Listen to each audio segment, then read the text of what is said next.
Gente, vamos passar agora então à ortodoxia oriental. Por que nós temos que obrigatoriamente falar da Igreja Ortodoxa Oriental agora? Porque ela vai surgir.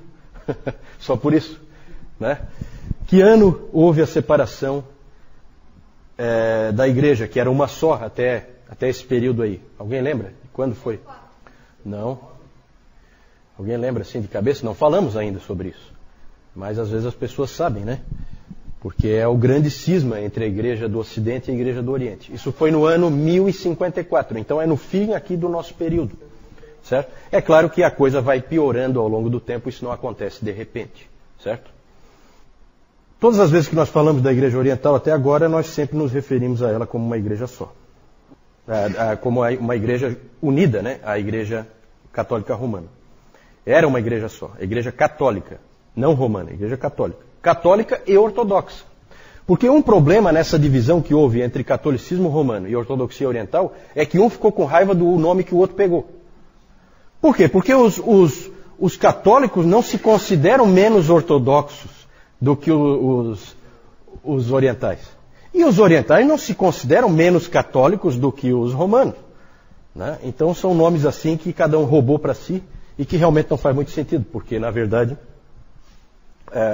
católico não é adequado, porque você tem duas igrejas, não é uma igreja universal. E, na verdade, você tem até mais, porque tem aquelas outras, de outras divisões anteriores.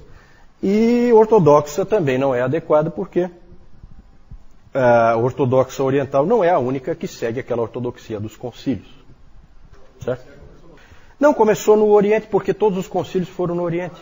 É interessante isso. É interessante que todos os concílios que valeram para a igreja como um todo, todos eles ocorreram no Oriente. Não sei porquê, né? Mas aconteceu assim, né? Começa já as diferenças entre esses dois lados começam gradativamente. E uma diferença básica é a diferença de língua. A igreja do Ocidente foi migrando para utilizar o latim e a igreja oriental permaneceu com o grego, né? Permaneceu com o grego. Então alguém já disse que os dois lados não conseguiam se entender porque eles não conseguiam se entender. Captaram? Né? Porque para os romanos parecia que os outros estavam falando grego. A igreja oriental, a igreja ortodoxa oriental, ela gosta de se intitular como a igreja dos 7 concílios. É fácil de lembrar dos 7 concílios, alguns nós vimos em detalhe. É fácil de lembrar o que eles trataram. Niceia e Constantinopla, os dois primeiros, trataram da Trindade, doutrina da Trindade. Principalmente, tem outras coisas subsidiárias, mas para a gente lembrar a principal coisa que foi definida ali, né? Os outros todos, Éfeso, Calcedônia, Constantinopla II, Constantinopla III, todos eles trataram da doutrina de Cristo. Lembram que eu falei que Calcedônia não resolveu, que no Oriente continuou a briga na questão das duas naturezas de Cristo, e aí toda hora tinha que convocar um outro concílio, porque não havia acordo, e só no Ocidente, de cara, isso eu falei também, de cara, a Calcedônia foi aceita no Ocidente. Né? Cristo tem duas naturezas, a natureza humana e a natureza divina, independentes na mesma pessoa. E, por último, o último concílio, Niceia II, em 787, tratou dos ícones. Depois nós vamos falar disso. E aí a gente tem uma primeira característica. A Igreja Oriental, ela se considera a Igreja dos 7 concílios porque eles são extremamente cuidadosos em nunca modificar nenhuma decisão de um concílio. Então essa é a primeira característica da Igreja Oriental. Gravem isso na cabeça. Ela não muda. Ela não muda nunca. Ela é sempre igual. Isso foi crescendo, eu já falei para vocês que eles achavam que os ocidentais pensavam demais, iam longe demais. Eles não, eles sempre defenderam o mistério, uma coisa assim, só que eles ficaram tão no mistério que não evoluíram mais nada. Então ela não muda, ela é sempre igual. Os teólogos da Igreja Oriental, todos os pais, ela compartilha com a Igreja Ocidental até Agostinho. Até Agostinho. Porque Agostinho é do Ocidente. A Igreja Oriental não reconhece Agostinho. Certo? Agostinho já é um teólogo do Ocidente. E ela, depois dos pais, ela teve os seus próprios teólogos, que foram influentes. Alguns são, eu vou citar alguns nomes aí, João Climacus, esse escreveu A Escada da Ascensão Divina, então é um indivíduo importante para os místicos. Mais tarde nós vamos falar dos místicos, do cristianismo místico. Maximus, o confessor, também foi um nome importante. Mas o mais importante é esse que eu estou mostrando aí, que é o João Damasceno. João de Damasco. Por isso João Damasceno. Esse Damasceno é o cara que é de Damasco, da cidade de Damasco. Damasco, capital da... Hoje de manhã, da onde? Síria, exatamente. Antioquia fica na Síria também, mas não é a capital. A capital, Damasco. O Newton falou hoje de manhã do Naamã, né? Naamã, onde é que morava o Naamã? Em Damasco, na Síria. Então isso aí é uma cidade muito antiga, né? Que já existia lá nos tempos do Velho Testamento. João Damasceno, ele nasceu numa família cristã, viveu no 7º e 8º séculos, já sob a Síria já tomada por quem? Quando ele nasceu. A Síria já estava tomada pelos... O que vocês acham? Século VII ele nasceu, né? Final do século VII. Muçulmanos, exatamente, muçulmanos. Muçulmanos já tinham tomado, então ele nasceu, ele era cristão, ele era de uma família cristã, nasceu numa família cristã, mas num país muçulmano. E ele trabalhava no governo de Damasco, interessante. Só que ele foi corajoso o suficiente para escrever um livro contra o Islã. Vai ter coragem assim no outro lado. E ele chamava o Islã de a heresia ismaelita. Porque realmente quando você estuda um pouquinho mais a fundo o islamismo, você vê que ali tem elementos tremendamente fortes de judaísmo e de cristianismo. É uma mistura, uma salada, né? Vários dos profetas ali são profetas, são personagens do... Né? Ibrahim, quem é Ibrahim? Abraão, né? O próprio Jesus, Issa, né? É também um profeta deles lá. Então eles têm esses personagens aí que se sobrepõem aí ao judaísmo e ao cristianismo. Ele escreveu o livro mais importante desse cara, do João Damasceno, foi A Fé Ortodoxa. Esse livro é fundamental porque ele é a teologia sistemática da Igreja Ortodoxa Oriental.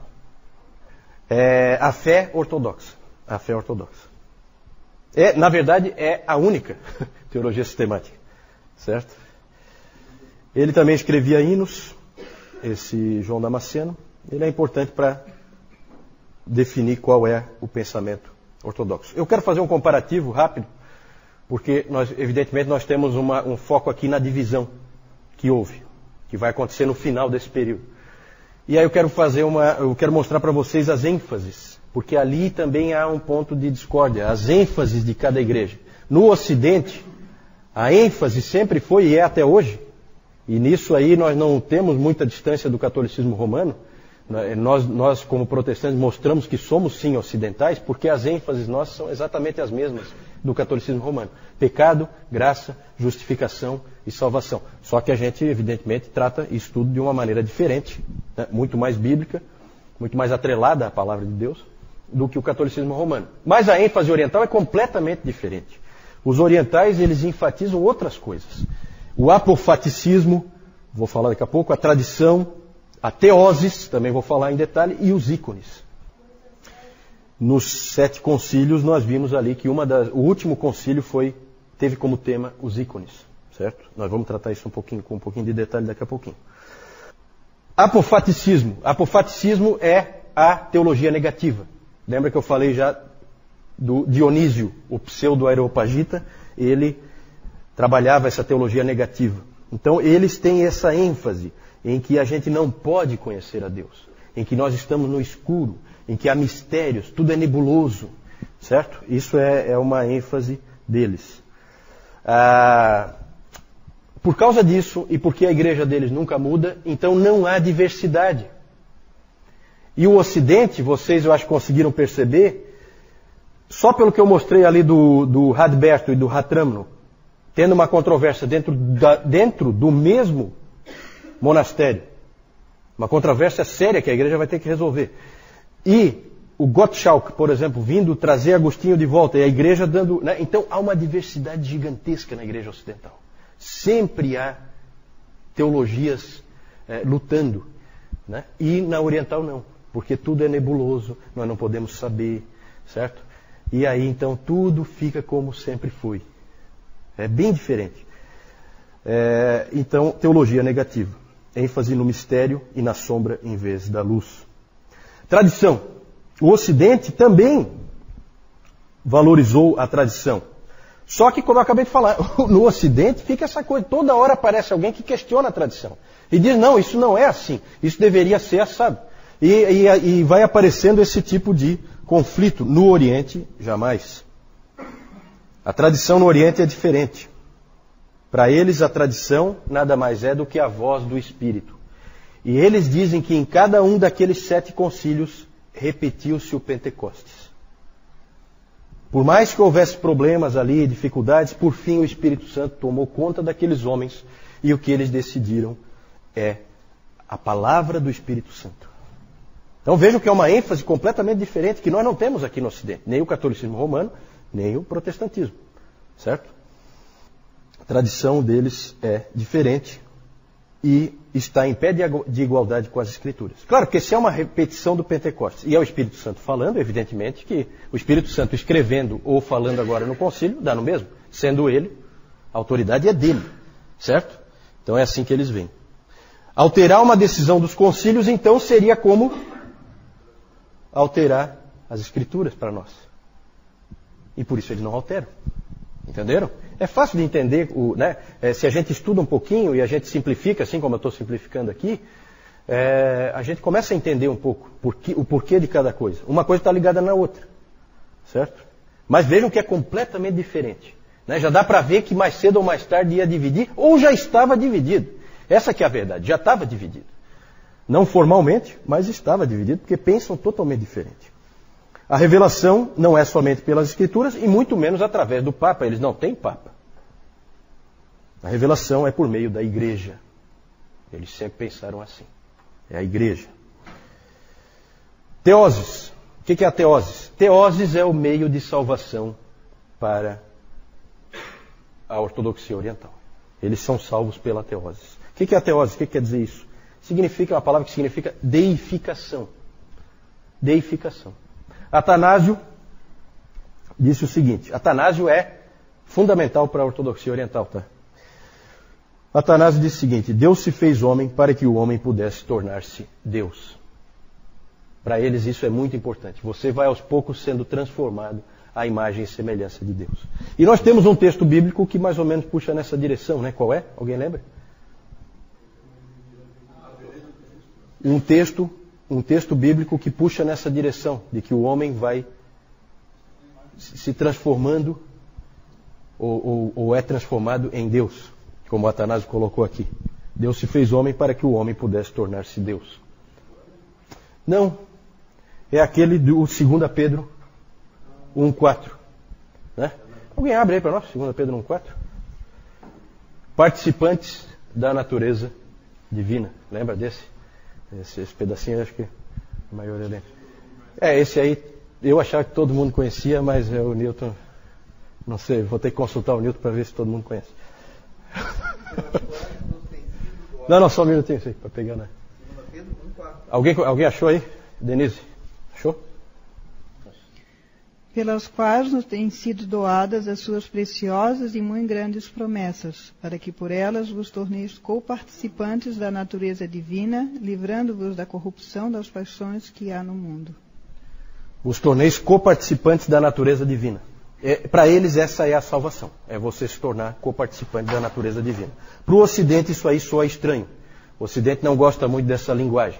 Existem, claro, ideias parecidas, nós temos conceitos parecidos com esse, mas para nós soa um pouquinho herege essa maneira de falar. Né?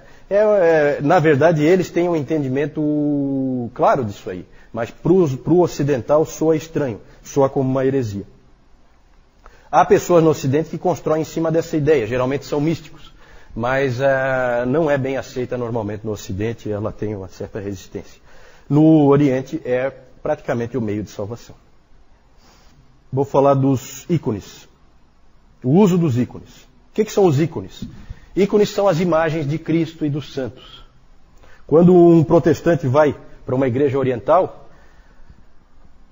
na Rússia, principalmente na Rússia, né? Hoje a ortodoxia oriental, o forte dela está na Rússia. Constantinopla não existe mais, chama-se Istambul, e é muçulmano até o último fio do cabelo. Então a ortodoxia, o grande centro da ortodoxia é a Rússia. E o cara se assusta quando entra lá, porque é tanta imagem, e tanta pintura, e tanta estátua, que realmente assusta. Para eles é muito importante essas figuras, essas imagens, que são chamadas de ícones. Elas estão em todo lugar. Geralmente no centro dos templos deles, há uma figura de Cristo, que é a mais central, e uma coisa interessante é que você dificilmente vai encontrar uma imagem de Cristo crucificado. Oi. Sim, no catolicismo romano também existem muitas imagens, mas ali no Oriente é um absurdo. Eles consideram muito importante as imagens dos santos e de Cristo. E no caso do... Oi. Não, é aquela padrão, mais ou menos. Depois o João vai mostrar uma ali. Não é muito diferente, não. Porque no início era uma igreja só, né? Aí depois é que vai... Né? Geralmente no centro, então, tem essa imagem e é diferente do Ocidente. No Ocidente costuma-se muito representar Cristo na cruz. Cristo crucificado. Raramente no Oriente você vai ver essa imagem. Ela não existe. Cristo é sempre apresentado como o chamado Cristo Pantocrator. Pantocrator. O Senhor de todas as coisas. Então é um Cristo rei. Ele sempre põe um Cristo que é um rei. No Oriente houve um problema muito sério nessa questão dos ícones. Houve um problema dos iconoclastas. O que é um iconoclasta? Eikon, tem na Bíblia, né? Eikon. Ele é a imagem do Deus invisível. Ele é o ícone do Deus invisível. Né? Não é Colossenses 1,15? Ele é a imagem do Deus invisível. Vai ver lá no grego, é Eikon. Então, o iconoclasta, Eikon é uma imagem, e clastos é quebrar. Então, os iconoclastas são os que quebram imagens. E houve um problema muito sério.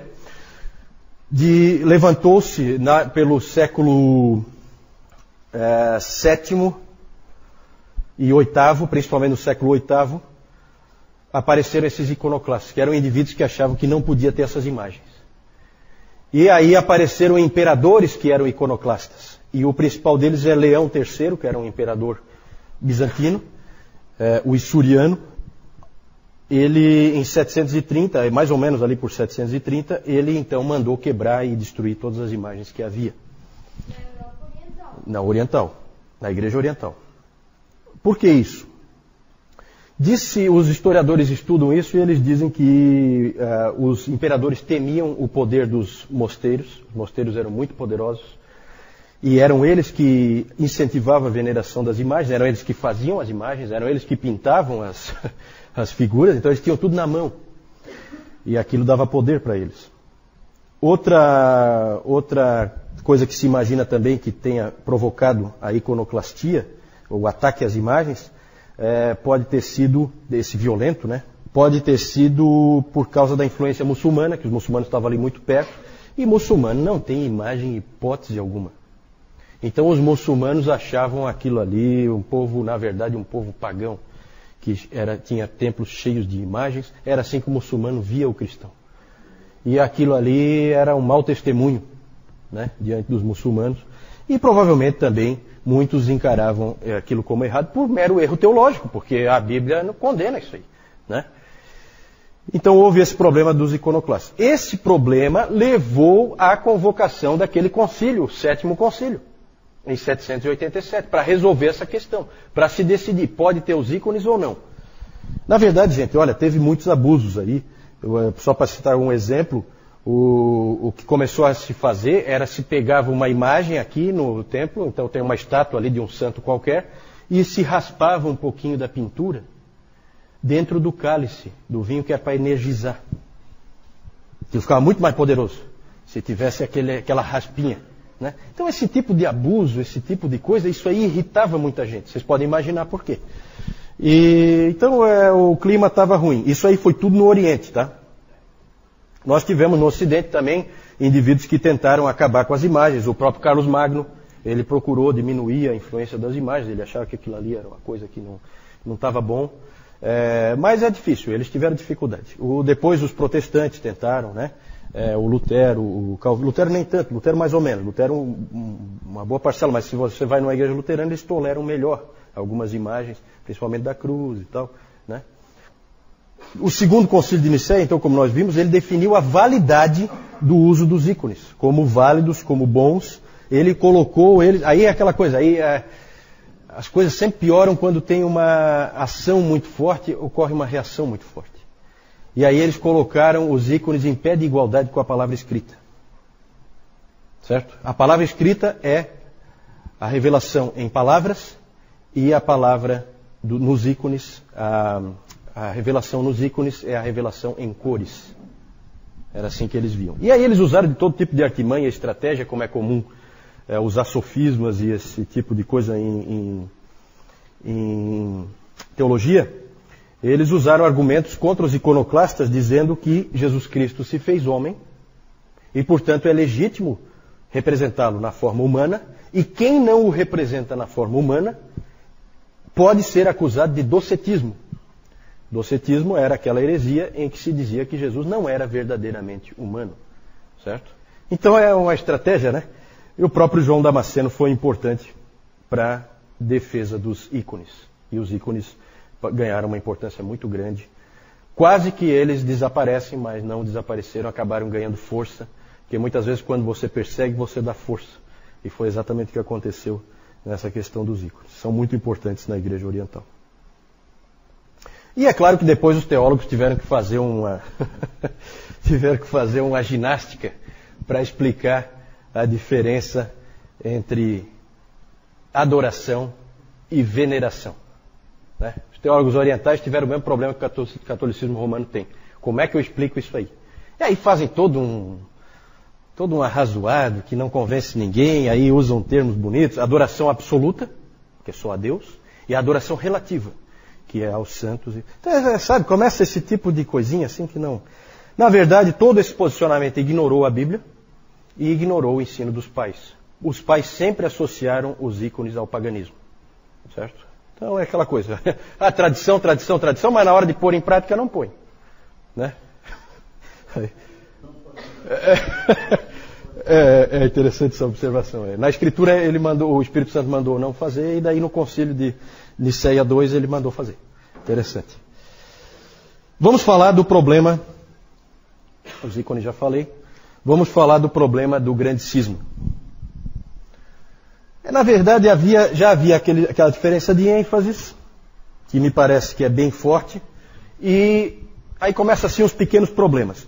Um problema que sempre houve, desde Nicéia e Constantinopla, os dois primeiros concílios, foi a questão da primazia.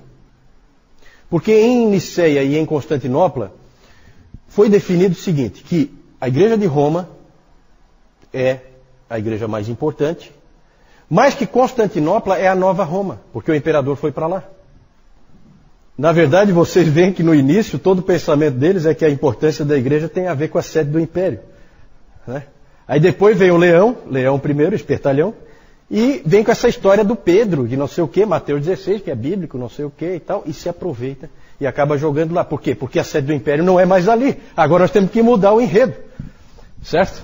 Senão Constantinopla passa a ser a nova igreja principal. E o que se dizia lá em Nicéia no primeiro concílio de Constantinopla, o que eles definiram lá foi que Constantinopla é a nova Roma, portanto tem igualdade com Roma. Roma não gostou nem um pouquinho. Achou essa interpretação totalmente errada. E aí começa o conflito da primazia. Né? Quem, afinal de contas, é o maior? Os concílios sempre diziam, não, pode ser uma questão de honra. Roma pode ter mais honra. Vamos dizer assim, é o mais honrado entre iguais, mas são iguais. Então esse foi um ponto que pegou, já houve um certo desentendimento nesse ponto aí. A gota d'água foi a controvérsia filioque. O que quer dizer filioque? Filioque significa do filho. Filioque, em latim, tá? A controvérsia filioque aconteceu porque o Papa Benedito VIII, ou Bento VIII, né? Agora tem que falar Bento, né? Eu sempre achava que era Benedito, mas aí assumiu esse aí. E na verdade é assim, Benedito é em italiano, né? E Bento, é que nem Giovanni e João, é o mesmo nome, né? É o mesmo nome, só que em línguas diferentes. Então, o Papa Bento VIII, o de agora é o dobro melhor do que aquele lá, né? Mais ou menos. O Bento VIII, ele pegou e alterou o credo niceno, dizendo que o Espírito Santo procede do Pai e do Filho, filioque. O Espírito Santo procede do Pai e do Filho, filioque. O Papa pegou e alterou o credo niceno, que foi produzido aonde? Em Niceia e a parte do... o que foi feito depois, eu até comentei isso, que o credo niceno, na verdade, foi fechado no segundo concílio, em Constantinopla. A versão que nós conhecemos hoje é a versão de Constantinopla. Aí, pensem no que a gente já aprendeu hoje. O que vocês acham que a Igreja Oriental vai pensar de um Papa que foi lá e alterou o que o Espírito Santo tinha dito nos 2 concílios? Aí complicou. Por isso que a coisa ficou séria. Porque para a Igreja Ocidental, o Papa pode fazer o que bem entender, é a autoridade absoluta, o vigário de Deus na terra, pode fazer o que bem entender, está sempre certo. E para a Igreja Oriental, isso aí é uma piada. Então, ali houve uma controvérsia muito grande e o número de tratados escritos sobre esse assunto é gigantesco, dos 2 lados. Né? Então, são coisas assim que viram controvérsias gigantescas. Isso aí, evidentemente, também ajudou a separar. E vocês vejam que nessa controvérsia acabou assim aparecendo a diferença de entendimento dos 2 lados. Acabou aflorando. Vocês mesmo concluíram aí que o Papa tinha feito uma coisa absurda para o Oriente. Certo? Por fim, depois de tudo isso que nós vimos, já deu para perceber que ia ser difícil eles permanecerem juntos. Houve uma separação temporária no 9º século, que acabaram se acertando, e em 1054 o cardeal Humberto foi enviado pelo Papa Leão IX, e aí tem umas coisas tão confusas na história da igreja, eu não quero entrar em detalhe, mas o cardeal Humberto foi emissário do Papa, ele tinha autoridade do Papa, ele foi até lá em Constantinopla e ele foi lá para ter um entendimento com o Miguel Cerulário, que era o patriarca de Constantinopla, e os 2 acabaram brigando lá e um excomungou o outro. Certo? Aí o cardeal Humberto excomungou o Miguel Cerulário e o Miguel Cerulário excomungou o cardeal Humberto e o Papa. E ali, então, se considera que aquela data é a data em que há a separação. Porque está excomungado, você está fora da igreja, você não tem salvação, você está completamente perdido. O problema é saber quem tem a autoridade para excomungar quem. Então houve uma excomunhão recíproca. Excomungar, a Rebeca perguntou, o que é excomungar? Excomunhão é tirar alguém dos benefícios da igreja, é impedir que ele seja beneficiado pelas coisas da igreja. Ele não participa mais da ceia e, portanto, ele está fora da igreja e ele está perdido. Né? Ele está condenado. E aí os 2 se excomungaram, então passou a ter 2 igrejas. Eu acho que sim, né? Eu acho que foram. E o interessante é assim, né? Porque aí as coisas confusas, eu não queria entrar nisso, mas quando o cardeal Humberto chegou lá, o Papa Leão IX tinha morrido, mas ele não sabia. Então há quem diga que não valeu. Porque o emissário do Papa não podia ser emissário do Papa se o Papa está morto. Então não valeu a excomunhão do Humberto. O Humberto não podia ter excomungado. Então umas discussões assim esquisitas. Uma coisa. Depois disso, gente, um monte de anátemas para todo lado. Isso é uma fraternidade, uma coisa bonita. Bonito isso. Né? Era anátema para todo lado, era bula papal, detonando com os caras de Constantinopla, do outro lado vinha também. Olha, exemplo, né? Os anátemas só foram removidos em 1965. Olha só, gente. Olha só. Quase 1000 anos depois, os anátemas foram removidos. O cisma persiste até hoje. É claro que o ataque dos cruzados a Constantinopla, que nós vamos ver mais para frente, o ataque dos cruzados a Constantinopla foi o golpe final. Ali não teve mais jeito, não tinha mais como eles se entenderem. João. Aqui, como já está dizendo, nós temos a figura de João Damasceno, né? Ele que foi o que escreveu a fé ortodoxa, que é a teologia sistemática, foi a única que existiu lá daquele período oriental ali, né? E aqui, nós temos aqui aquela figura que, como o Juliano explicou, a ortodoxia oriental não via Cristo pregado na cruz, mas via Cristo assim. Tá? Aqui com a Bíblia. Não. E aqui esse significado aqui da mão aqui, ele tem um significado também todo especial ali que eles dão para isso aí, tá? A pergunta da Jussara é sobre a questão do fato do cristianismo ter nascido no Oriente. O próprio Jesus Cristo e todos os primeiros cristãos eram orientais e que, portanto, haveria, em tese, uma tendência da interpretação oriental estar mais próxima da verdadeira do que a interpretação ocidental. Qual o problema aí? O problema é que fica claro que a interpretação oriental é uma interpretação grega. De grego, os judeus não tinham nada. Na verdade, eles não eram orientais, eles eram judeus. É bem diferente. A Palestina foi destruída. No ano 70, Jerusalém foi varrida do mapa, e no ano 135, Adriano resolveu acabar o serviço, e espalhou os judeus por tudo que é canto. Né? Então os judeus sempre foram isolados, sempre foram um povo isolado, o próprio Antigo Testamento mostra isso. Então esse pensamento oriental é um pensamento grego. Grande pedra de toque, que cidade dá qual é a cidade que dá a maior luz sobre como deve pensar a Igreja Ortodoxa Oriental? Pelo que nós já vimos. Não. Alexandria. Francisco matou lá. Alexandria. Certo? Esse pensamento é pensamento alexandrino. É pensamento egípcio. Certo? Esses caras foram os mais influentes para a ortodoxia oriental. Né? Então a gente não pode cair nisso aí. Na verdade, nós vimos ao longo da nossa história, nós vimos que é histórico. A explicação para eles pensarem assim é histórica. Eles pensam assim por causa de fatores históricos que foram aparecendo. Né? Inclusive decisões de concílios, para onde que a coisa pendeu. Alguns dos seus mestres acabaram levando numa determinada direção. Então é mais por causa disso aí. Por isso que a gente está sempre vendo aquele texto de Isaías 48, seca-se a erva, cai a sua flor, mas a palavra do nosso Deus permanece eternamente. A grande vantagem dos ocidentais é que eles permaneceram mais perto da palavra, especialmente os protestantes, que realmente quiseram voltar à palavra, já que os católicos romanos tinham ido para muito, mas muito longe da palavra de Deus. Né? Então, graças a Deus, porque a palavra de Deus permanece eternamente e é a nossa rocha. Né? E ali a gente vê que não tem nada disso aí. Quando a gente pega a palavra na mão, a gente vê que ela é bem direta, não tem esse mistério todo que eles falam. Não é assim, não é a teologia negativa. Paulo pega e descortina tudo. E abre, e revela, e mostra. Claro, sempre por orientação do Espírito Santo. O Espírito Santo está revelando, ele está abrindo, descortinando.